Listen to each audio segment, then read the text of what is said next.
कहानी की शुरुआत में हमें बताया जाता है कि 1979 में स्काई लैब नाम का एक स्पेस स्टेशन धरती से टकरा गया, जिससे उसका ज्यादातर हिस्सा तो जल गया, लेकिन कुछ टुकड़े जमीन पर सुरक्षित रह गए। नासा ने कहा कि उन्होंने सब कुछ अच्छे से जांच लिया, लेकिन असल में ऐसा नहीं था। अब कहानी शुरू होती है 2007 की, वेस्टर्न ऑस्ट्रेलिया में, जहां एक आदमी जिसका नाम एनोस है, भयंकर रेत के तूफान में अपनी बाइक लेकर एक गैस स्टेशन पहुंचता है और इटली में मौजूद बायोकेमिस्ट मार्टिन्स को फोन लगाता है। वो उसे बताता है कि उसने नासा से बात करने की बहुत कोशिश की, लेकिन कोई उसकी बात मानने को तैयार नहीं है। एनोस बताता है कि 18 साल पहले जो स्काई लैब का टैंक यहाँ गिरा था, उससे कुछ खतरनाक केमिकल बाहर निकला है और जिसकी वजह से अब यहाँ के लोग मर रहे हैं। मार्टिन्स उससे बहुत और भी जानकारी जुटाना चाहती थी कि तभी तूफान तेज हो जाता है और कॉल कट जाती है। इसके बाद हमें 27 घंटे बाद का सीन दिखाया जाता है। मार्टिन्स उस गैस स्टेशन पर पहुंचती है। वहां उसकी मुलाकात मेजर रॉबर्ट और लेफ्टिनेंट ट्रिनी से होती है, जो डिफेंस थ्रेट रिडक्शन एजेंसी में काम करते हैं। मार्टिन्स उन्हें बताती है कि स्काई लैब के टैंक में एक ऐसा खतरनाक फंगस भेजा गया था जो एक जीव से दूसरे जीव में फैल सकता था, लेकिन उसे लगता है कि वो फंगस अब कुछ और ही बन चुका है, क्योंकि एनोस के कॉल के बाद से इस इलाके में कोई भी जिंदा नहीं बचा, पूरा इलाका खत्म हो चुका है। फिर वे तीनों अपने अपने सूट पहनते हैं और जांच शुरू करते हैं। मार्टिन्स खुद को इन्फेक्टेड होने से बचाने के लिए एक इंजेक्शन भी लगाती है। सबसे अजीब बात तो ये थी कि उस गैस स्टेशन में उन्हें एक भी इंसान दिखाई नहीं दिया, सिर्फ कुछ गाड़ियां और लटकते हुए कपड़े। आखिरकार उन्हें वो टैंक मिल जाता है जो स्काई लैब म्यूजियम नाम की बिल्डिंग में रखा होता है। वहां पर उन्हें पुराने अखबारों की कटिंग्स भी मिलती हैं। मार्टिन्स अपनी जांच शुरू करती है तो उसे पता चलता है कि गांव वालों ने उस टैंक को आलू और साबुन के घोल से साफ करने की कोशिश की थी, लेकिन वो घोल गलती से टैंक के अंदर चला गया और उसी वजह से वो फंगस अब और भी ज्यादा खतरनाक हो गया। वो थोड़ा सा पानी मिलते ही वो तेजी से बढ़ सकता था। मार्टिन्स को उस टैंक पर एक हरे रंग का निशान दिखता है। वो उसे करीब से देखने जाती है और समझ जाती है कि फंगस अब म्यूटेट होकर और खतरनाक बन चुका है। तभी अचानक वो फंगस हिलने लगता है और मार्टिन्स पर हमला कर देता है। मार्टिन्स तुरंत डरकर पीछे हट जाती है। इसी बीच ट्रिनी उसे आवाज देती है कि उसे बिल्डिंग की छत पर एक लाश मिली है। अब मार्टिन्स भी वहां जाती है। तभी हम देखते हैं कि उसके जूते में थोड़ा सा फंगस चिपक गया है, जो धीरे धीरे उसके जूते के अंदर घुसने लगा है। छत पर उन्हें जो लाश मिलती है उसका सीना फटा हुआ होता है और उसकी खोपड़ी भी टूटी हुई होती है। तभी रॉबर्ट अपने आसपास देखता है तो उसके होश उड़ जाते हैं। उस गैस स्टेशन की हर एक बिल्डिंग के छतों पर लाशें पड़ी होती है। यह देखकर मार्टिन्स समझ जाती है कि यह फंगस लोगों को छत पर चढ़ने के लिए मजबूर करता है, फिर उनके शरीर को फाड़कर बाहर निकलता है ताकि तेजी से फैल सके। तभी अचानक उस लाश का सिर फट जाता है और उसके अंदर से वही खतरनाक फंगस बाहर निकलने लगता है। अब मार्टिन्स फिर से उस टैंक के पास जाती है और उस फंगस का सैंपल कलेक्ट कर लेती हैं। इसके बाद वे तीनों वहां से निकलने लगते हैं। इसी बीच फंगस धीरे धीरे मार्टिन्स के शरीर में फैलने लगता है और उसे अचानक बहुत तेज गर्मी लगने लगती है और सूट के अंदर जले हुए टोस्ट जैसी बदबू आने लगती है। उसे लड़खड़ाते हुए देखकर रॉबर्ट उससे पूछता है कि उसे क्या हुआ है। मार्टिन्स कहती हैं उसे चक्कर आ रहे हैं और वो ठीक से चल भी नहीं पा रही हैं, और तभी वो हरे रंग की उल्टी कर देती है। कुछ ही देर में फंगस उसके दिमाग पर कब्जा कर लेता है और वो बार बार सिर्फ एक ही शब्द बोलती है, स्प्रेड। इसके बाद मार्टिन्स अचानक कार की तरफ भागती है। ट्रिनी डरकर अपनी गन निकाल लेती है। रॉबर्ट उसे रोकने की कोशिश करता है, लेकिन तभी मार्टिन्स कार स्टार्ट करके उनकी तरफ गाड़ी दौड़ा देती है और रॉबर्ट को टक्कर मार देती है, जिससे वो बुरी तरह घायल हो जाता है। इसके बाद मार्टिन्स ट्रिनी से गन छीनने की कोशिश करती है। ट्रिनी उससे लड़ती है, लेकिन आखिर में मार्टिन्स गन ले ही लेती है। फिर अचानक उसे होश आता है और उसे एहसास होता है कि वो बहुत बड़ी गलती कर चुकी है। इसके बाद वो अपने सूट की एयर ट्यूब निकाल देती है और उसी छेद में गोली मारकर खुद को खत्म कर देती है ताकि फंगस और न फैल सके। इसके कुछ घंटों बाद आर्मी उस जगह पर पहुंचती है और उस सैंपल को कलेक्ट करके पूरे स्टेशन को उड़ा दिया जाता है। इसके बाद उस सैंपल को फिर एक हाई सिक्योरिटी फैसिलिटी में रखा जाता है, जहां उसे कोल्ड स्टोरेज में बंद कर दिया जाता है। सालों गुजर जाते हैं और वो जगह धीरे धीरे वीरान हो जाती है। 2026 में उस जमीन को एक कंपनी खरीद लेती है और उस पर एक स्टोरेज बना दिया जाता है। एक दिन ट्रेविस नाम का आदमी वहां काम पर आता है, लेकिन उसका मैनेजर ग्रिफिन उस बिल्डिंग को लूटने में ट्रेविस की मदद चाहता है। ट्रेविस मना कर देता है तो ग्रिफिन उसे धमकाता है और मजबूरी में ट्रेविस दरवाजा खोलने के लिए मान जाता है। शाम को मैरी अपनी स्टोरेज यूनिट देखने आती है ट्रैविस उसे एलिवेटर तक छोड़ देता है। तभी उसे एक अजीब बीपिंग आवाज़ सुनाई देती है, लेकिन वो उसे नज़रअंदाज कर देता है। मैरी अपने यूनिट में पहुंचती हैं और जूते से एक गन निकालती है। फिर वह अपने मरे हुए पति की फोटो देखकर उसे एनिवर्सरी विश करती है। इसके बाद वो उस गन से खुद को मारने की कोशिश करती है, लेकिन हिम्मत नहीं जुटा पाती। दूसरी ओर ट्रैविस को फिर से वही बीपिंग की आवाज़ सुनाई देती है। फिर वो अपनी नई कोवर्कर नाओमी को बुलाता है। नाओमी उससे कहती हैं कि उसे कुछ सुनाई नहीं देता। तभी उसे एक कॉल आता है और वो थोड़ी बहस करके फ़ोन काट देती है। तभी फिर से बीप की आवाज़ आती है, लेकिन इस बार नाओमी को भी वो बीपिंग आवाज़ सुनाई देती है। दूसरी ओर नॉर्थ कैरोलिना में रॉबर्ट को अचानक सरकार की तरफ से कॉल आता है। इसके बाद वो अपना पुराना सैटेलाइट फ़ोन निकालता है और अपने पुराने बेस पर कॉल करता है। अब एबिगेल बताती है कि एक बंद पड़ी फैसिलिटी से टेम्परेचर ब्रेक का अलर्ट आया है। ये सुनकर रॉबर्ट गुस्सा हो जाता है, क्योंकि वो पहले ही कई बार अपने डिपार्टमेंट के लोगों को वार्निंग दे चुका था कि मौसम की वजह से स्टोरेज पर असर पड़ सकता है, लेकिन किसी ने उसकी एक नहीं सुनी और अब वो रिटायर हो चुका है। उसे वहां जाने के लिए इक्विपमेंट और क्लियरेंस चाहिए। इसके लिए एबिगेल मना कर देती है, लेकिन जब रॉबर्ट उसे याद दिलाता है कि उसने अपनी पूरी लाइफ इसी काम के लिए बर्बाद कर ली है ताकि मासूम लोगों की जान बचा सकूं, ये सुनकर एबिगेल थोड़ा सोच में पड़ जाती है। दूसरी ओर फैसिलिटी में ट्रैविस और नाओमी को समझ आता है कि वो आवाज़ दीवार के पीछे से आ रही है। तभी नाओमी को फिर से कॉल आता है, लेकिन वो फिर से कॉल कट कर देती है और ट्रैविस को बताती है कि वो उसके बच्चे का पिता है। फिर नाओमी कहती है कि उन्हें इस दीवार को तोड़कर देखना चाहिए कि अंदर क्या है, लेकिन ट्रैविस मना कर देता है क्योंकि उसे अपनी नौकरी नहीं गंवानी है। नाओमी उसकी टैटू देखकर समझ जाती है कि वो जेल में रह चुका है और शायद बेल पर बाहर है। वो उसे मनाने लगती है और आखिरकार ट्रैविस मान जाता है। इसके बाद ट्रैविस कुछ टूल्स लाता है और दीवार में छेद करता है। अंदर एक कमरा होता है जिसमें एक बड़ा सा कंप्यूटर होता है। अब ट्रैविस उसके अंदर जाकर देखता है, तभी नाओमी भी दीवार तोड़कर अंदर आ जाती है। ट्रैविस उसे बताता है कि ये बिल्डिंग पहले मिलिट्री स्टोरेज हुआ करती थी। दीवार पर एक नक्शा लगा होता है जिसे नाओमी अपने कैमरे में कैद कर लेती हैं। तभी उन्हें पता चलता है कि नीचे और भी तहखाने हैं। नाओमी नीचे के लेवल्स पर जाना चाहती है, लेकिन ट्रैविस उसे फिर मना करता है और कहता है कि वो हमेशा दूसरों की बात मानता आया है और इसी वजह से वो जेल तक पहुंच गया। उसे गुस्से में देखकर नाओमी को अपनी गलती का एहसास होता है और वो उससे माफ़ी मांगती है, लेकिन ट्रैविस जानता था कि अगर वो साथ नहीं गया तो नाओमी अकेले ही चली जाएगी, इसलिए वो उसके साथ जाने के लिए मान जाता है। इसके बाद दोनों एलिवेटर से नीचे जाते हैं जहां उन्हें एक छुपा हुआ कमरा मिलता है। जैसे ही वो अंदर जाते हैं, कुछ सेकंड के लिए अलार्म बजता है। वो अपने चारों तरफ देखते हैं तो पता चलता है कि वहां 1970 के ज़माने का पुराना इक्विपमेंट पड़ा है, जिसमें सूट भी शामिल हैं। कॉरिडोर के आखिर में उन्हें एक सीढ़ी मिलती है जो सीधे नीचे जाती है। वो करीब 500 फीट गहरी है। इसके बाद दोनों सीढ़ी से नीचे उतरते हैं। नीचे पहुंचकर दोनों एक दरवाज़ा देखते हैं जिस पर लिखा होता है सिर्फ DTR के लिए। उन्हें नहीं पता था कि DTR क्या है, लेकिन फिर भी वो दरवाज़ा खोल देते हैं। उसके अंदर जाने पर उन्हें एक सील्ड चैम्बर मिलता है और एक बड़ी पाइप जिसमें ठंडा पानी बह रहा होता है। तभी उन्हें कुछ चूहे दिखते हैं जो फंगस से ढके हुए हैं। उनकी पूंछ आपस में उलझकर गांठ बन गई है, जिससे वो ठीक से हिल भी नहीं पा रहे। कुछ तो एक दूसरे को खा भी रहे होते हैं। तभी एक चूहा अचानक ट्रैविस की तरफ झपटता है तो वो पीछे हट जाता है। वहीं नाओमी चैम्बर के दरवाजे की खिड़की से अंदर देखती है और पाती है कि फंगस पूरी दीवारों पर फैल चुका है। दरवाजे पर भी थोड़ा फंगस लगा होता है। नाओमी उसे छूने ही वाली होती है, लेकिन ट्रैविस उसे रोक लेता है। जब नाओमी बताती है कि दरवाज़ा बहुत गर्म है तो दोनों समझ जाते हैं कि मामला बहुत खतरनाक है और वहां से निकल जाने का फैसला करते हैं। बाहर हम माइक नाम के आदमी को देखते हैं जो अपनी गाड़ी रोकता है और नाओमी को कॉल करता है, लेकिन नाओमी उसका फ़ोन नहीं उठाती। तो माइक एक वॉइसमेल छोड़ देता है कि वो उसके कॉल्स क्यों नहीं उठा रही और बताता है कि वो मुसीबत में है। तभी उसे गाड़ी के डिक्की से कुछ आवाज़ आती है। वो जैसे ही डिक्की खोलता है, उसे पता चलता है कि जिस बिल्ली को वो मरा हुआ समझ रहा था वो जिंदा है। माइक उससे माफ़ी मांगता है कि उसने उसे गोली मार दी थी, लेकिन जैसे ही बिल्ली उसकी तरफ मुड़ती है, माइक के होश उड़ जाते हैं।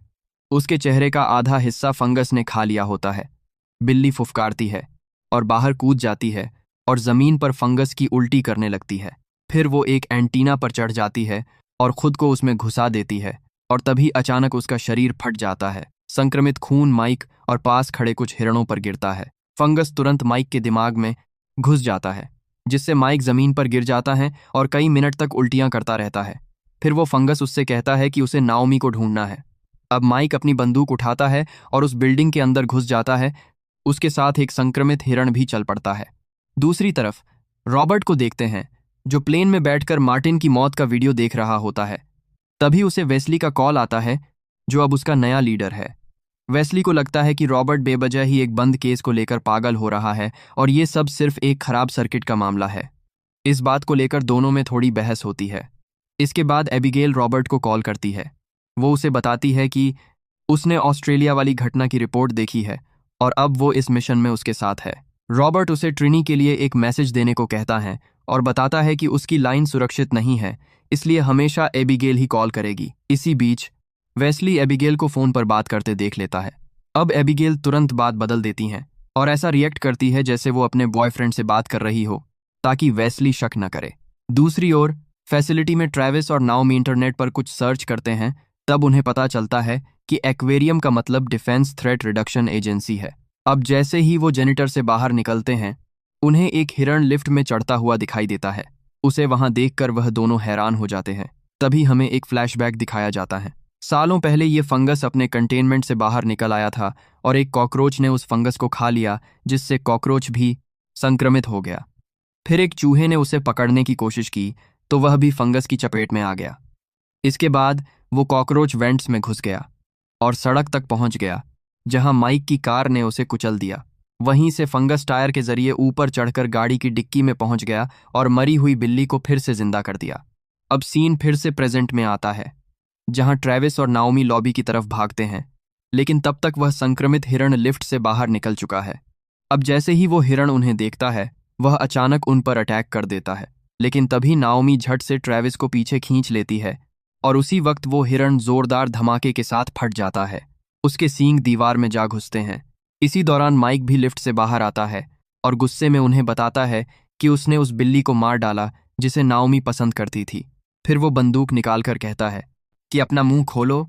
वो उनके मुंह में उल्टी करना चाहता है। ये सुनते ही ट्रेविस और नाओमी डरकर भाग जाते हैं। अब माइक उन पर गोलियां बरसाने लगता है और गोलियों की आवाज से मैरी की नींद खुल जाती है। दूसरी ओर वह दोनों भागकर एक स्टोरेज यूनिट में छिप जाते हैं, लेकिन दरवाजा ठीक से बंद नहीं हो पाता।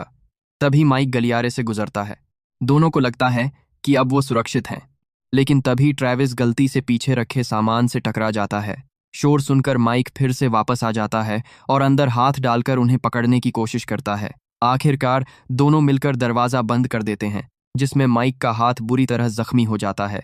फिर नाओमी इंटरनेट पर मदद के लिए कोई नंबर ढूंढने लगती है। दूसरी ओर एयरपोर्ट पर ट्रिनी रॉबर्ट को लेने आती है। वो उसे बताती है कि क्राइम सीन जाने से पहले उन्हें आइटम साथ लेना होगा। तभी उनके पास एबिगेल का फोन आता है। वो उन्हें बताती है कि उस फैसिलिटी से एक आदमी लाइन पर है। वो कॉल्स को जोड़ देती है, जिससे नाओमी सीधे रॉबर्ट से बात कर पाती है। नाओमी उन्हें सब कुछ साफ साफ बताती है, जिससे रॉबर्ट समझ जाता है कि फंगस अब नए तरीके से फैल रहा है। वो उन्हें विश्वास दिलाता है कि वो जल्द ही वहां पहुंचेगा। साथ ही वो उन्हें अलर्ट करते हुए कहता है कि फंगस को कोई छुए नहीं और वही छिपे रहें। ट्रिनी रॉबर्ट को बताती है कि शायद वो दोनों बच नहीं पाएंगे। दूसरी तरफ ट्रेविस और नाओमी उस फंगस को लेकर आपस में बहस कर रहे होते हैं कि तभी ग्रिफिन अपने गैंग के साथ वहां चोरी करने पहुंच जाता है। लेकिन जैसे ही ग्रिफिन के लोग फैसिलिटी के अंदर आते हैं, हिरण के टुकड़े देखकर हैरान रह जाते हैं। अब ग्रिफिन इंटरकॉम से ट्रेविस को धमकी देता है कि उसने उसके साथ धोखा किया है। इसके बाद उसके लोग एक यूनिट से टीवी चुराने लगते हैं। दूसरी ओर रॉबर्ट और ट्रिनी एक घर में घुस जाते हैं और एक संदूक खोलकर आइटम साथ निकालते हैं। लेकिन बाहर निकलते समय उस घर का मालिक उन्हें जाते देख लेता है। लेकिन फिर हमें पता चलता है कि वो ट्रिनी का बेटा है। ट्रिनी उसे प्यार से समझाती है। इसके बाद दोनों वहां से निकल जाते हैं। बाहर आकर रॉबर्ट ट्रिनी को डांटता है कि इतना खतरनाक सामान तुमने अपने घर पर क्यों रख रखा था। लेकिन ट्रिनी को इसमें कोई दिक्कत नहीं लगती। वो रॉबर्ट को गले लगाकर कहती है कि अब आगे का सफर उसे अकेले तय करना होगा, क्योंकि वो अब बूढ़ी हो चुकी हैं और उस पर बोझ बन सकती है। इसके बाद रॉबर्ट अकेले ही निकल पड़ता है। रास्ते में वो एबिगेल से बात करता है और कहता है कि अगर बारिश हुई तो ये फंगस बहुत तेजी से फैल जाएगा और उसे रोकना नामुमकिन हो जाएगा। इसलिए उन्हें सैटेलाइट से निगरानी करनी होगी, ताकि संक्रमित व्यक्ति को उसके शरीर के तापमान से पहचाना जा सके। दूसरी औरत ट्रेविस फैसिलिटी से बाहर निकलना चाहता है, लेकिन नाओमी उसे बाहर जाने से रोकती हैं। क्योंकि बाहर जाना बहुत खतरनाक है। लेकिन जब ट्रेविस नहीं रुकता तो दोनों यूनिट से बाहर निकल जाते हैं। इसी बीच उन्हें माइक दिखता है, जिसकी हालत और भी खराब हो गई है। अब माइक उन लुटेरों के पास जाता है और उनके चेहरों पर फंगस उगल देता है ताकि वो भी इन्फेक्ट हो जाएं। फिर वो दरवाज़ा बंद कर देता है ताकि वो अंदर ही फंसे रहें और फंगस उन पर पूरा कंट्रोल कर ले। इसके बाद उसकी नज़र ट्रेविस और नाओमी पर पड़ती है और वो उनके पीछे दौड़ने लगता है। जैसे ही वो उन्हें पकड़ने वाला होता है, मेरी उसे गोली मार देती है और तभी माइक फट जाता है। इसी बीच ट्रेविस को ग्रेफीन के आने की आवाज़ सुनाई देती है, तो वह मेरी को सीढ़ियों की तरफ ले जाता है। जाने से पहले मेरी ट्रेविस को अपनी बंदूक दे देती है। दूसरी ओर बाकी चोर ग्रेफीन का इंतजार करते करते थक जाते हैं और जितने भी टीवी हाथ लगते हैं उन्हें लेकर निकल जाते हैं। अब ग्रेफीन और उसका साथी ट्रेविस को ढूंढने निकलते हैं, तभी उन्हें ट्रेविस मिल जाता है। ग्रेफीन को सामने देखकर वह तुरंत अपनी गन फेंक देता है और उन लोगों से कहता है कि वह माइक की बॉडी से दूर रहे। लेकिन ग्रेफीन उससे एक यूनिट का दरवाज़ा खोलने के लिए कहता है, क्योंकि उसके कुछ साथी उस यूनिट में फंसे होते हैं। ट्रेविस उसे समझाता है कि वो सभी इन्फेक्टेड हो चुके हैं, लेकिन ग्रेफीन जिद करता है कि दरवाज़ा खोलो। इसी बीच ग्रेफीन गलती से गोली चला देता है, जो ट्रेविस के हाथ में लग जाती है। लेकिन ट्रेविस यूनिट दरवाज़ा खोलने की बजाय उसे लॉक कर देता है। तभी नाओमी उस पर फायर एक्सटिंग्विशर चला देती है, जिससे पूरा कॉरिडोर धुएं से भर जाता है और फिर दोनों वहां से भाग निकलते हैं। अब ग्रेफीन अंदर बंद लुटेरों से यूनिट की चाबी मांगता है, तो वो लोग दरवाज़ा उठाकर चाबी दे देते हैं। अब जैसे ही ग्रेफीन यूनिट का दरवाज़ा खोलता है और अपने लोगों की हालत देखता तो उसके होश उड़ जाते हैं। इसी बीच उसका एक साथी डर के मारे जैसे ही पीछे हटता है, फर्श पर गिरे खून पर फिसलकर फंगस पर गिर जाता है और वो भी इन्फेक्ट हो जाता है। तभी अचानक एक और महिला का शरीर इन्फेक्टेड होकर फट जाता है। दूसरी ओर ट्रेविस और नाओमी बिल्डिंग से बाहर आते हैं और उनकी मुलाकात रॉबर्ट से होती है। रॉबर्ट उन्हें गन और फंगस से बचने के लिए सूट देता है और उन्हें बताता है कि उन्हें वापस अंदर जाकर एटम 7 नाम के सूटकेस बम को सेट करना है। ये सुनकर ट्रेविस डर जाता है और कहता है कि बेगुनाह लोगों को मारना गलत है। रॉबर्ट उसे समझाता है कि यह धमाका ज़मीन के अंदर ही रहेगा और दुनिया को बचाने का यही एक तरीका है। अब ट्रेविस और नाओमी सूट पहनकर उस बम को सेट करने फिर से फैसिलिटी के अंदर चले जाते हैं, लेकिन रॉबर्ट बाहर ही रुक जाता है ताकि कोई भी इन्फेक्टेड बाहर ना निकल पाए। इसके बाद वो पार्किंग में खड़ी सारी गाड़ियों के टायर काटने लगता है ताकि कोई गाड़ी लेकर भाग न सके। तभी एबिगेल उसे बताती है कि उसके आसपास कोई इन्फेक्टेड आदमी आ रहा है। तभी ग्रेफीन का साथी उसके सामने आ जाता है। अब रॉबर्ट तुरंत उसे गोली मारकर खत्म कर देता है, लेकिन इसी दौरान उसकी पीठ जवाब दे देती है और वो वहीं गिर पड़ता है। तभी फ्राइडमैन का शरीर फट जाता है और रॉबर्ट आसपास खड़ी सारी बाइक्स पर गोली चलाकर उनमें आग लगा देता है। दूसरी ओर ट्रेविस और नाओमी उस चैम्बर तक पहुंच जाते हैं और देखते हैं कि फंगस पूरे कमरे में फैल चुका है। अब जैसे ही वो लोग बम को सेट करते हैं, उन्हें पता चलता है कि रॉबर्ट पहले ही टाइमर चालू कर चुका होता है। अब उनके पास सिर्फ 6 मिनट बचे हैं भागने के लिए। इसके बाद दोनों पूरी ताकत से दौड़ना शुरू करते हैं, लेकिन तभी काउंटडाउन गड़बड़ा जाता है और टाइम और तेजी से कम होने लगता है। बाहर फ्राइडमैन के शरीर से निकला फंगस रॉबर्ट की तरफ बढ़ रहा होता है। उसी दौरान ग्रेफीन एक संक्रमित लुटेरे को दरवाजे की तरफ धक्का देता है, लेकिन रॉबर्ट तुरंत उसे गोली मार देता है। अब ग्रिफिन भागकर अंदर छिप जाता है। तभी अचानक वो मरा हुआ संक्रमित लुटेरा उठकर बोलने लगता है। ये देखकर ग्रिफिन डर के मारे उसे फिर से गोली मार देता है और बाहर भागता है। अब जैसे ही ग्रिफिन रॉबर्ट पर गोली चलाने वाला होता है, तभी ट्रिनी आकर उसे मार गिराती है। दूसरी ओर एक इन्फेक्टेड महिला ट्रेविस और नाओमी का रास्ता रोक लेती हैं। तभी नाओमी बिना देर किए तुरंत उसे गोली मार देती है और फिर दोनों किसी तरह बिल्डिंग से बाहर निकल जाते हैं। फिर सब मिलकर रॉबर्ट को उठाते हैं और जल्दी से कार में बैठकर वहां से निकल जाते हैं। तभी बम फट जाता है और एक जोरदार धमाका होता है। नाओमी फुल स्पीड में गाड़ी दौड़ाती है और आखिरकार वो सभी सुरक्षित बच निकलते हैं। दूसरी ओर बेस पर एबिगेल देखती है कि अब कोई रेड सिग्नल नहीं बचा है। तभी अलार्म बजता है जो न्यूक्लियर घटना की सूचना देता है। अगले दिन वेस्ली न्यूज़ पर आता है और सारे रिपोर्टर्स उसे घेर कर सवाल पूछते हैं कि उसने कोई एक्यूशन क्यों नहीं लिया। इसी बीच एबिगेल अस्पताल में रॉबर्ट से मिलने जाती है और उसे उसका फर्ज याद दिलाने के लिए धन्यवाद देती है। दूसरी ओर पार्क में नाओमी ट्रेविस को अपनी बेटियों से मिलवाती है और इसी के साथ यह मूवी यहीं पर ख़त्म हो जाती है।